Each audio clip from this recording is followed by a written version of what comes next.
কি বলবেন?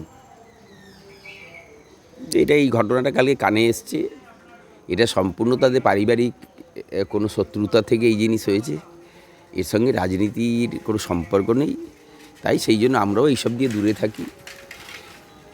প্রশাসন নিশ্চিতভাবেই ইনভেস্টিগেট করে দোষী ব্যক্তিকে গ্রেপ্তার করবে।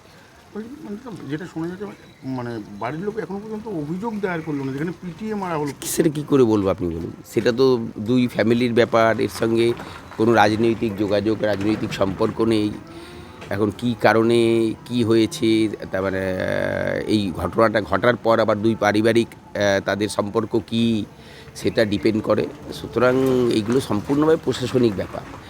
এখন প্রশাসন এটা ঠিক নিশ্চিতভাবে এটা বলতে পারি যে উপযুক্ত তদন্ত করে দোষী ব্যক্তি গ্রেপ্তার হবেই। দাবি ত্যাগ এই চ্যানেল কোনো প্রচার করে না হিংসাত্মক, ক্ষতিকারক বা অবৈধ কার্যকলাপ। এই চ্যানেল দ্বারা প্রদত্ত সমস্ত বিষয়বস্তু শুধুমাত্র একটি শিক্ষামূলক উদ্দেশ্যের জন্য। ধন্যবাদ। শুভেচ্ছা টিম আমার বাংলা নিউজ।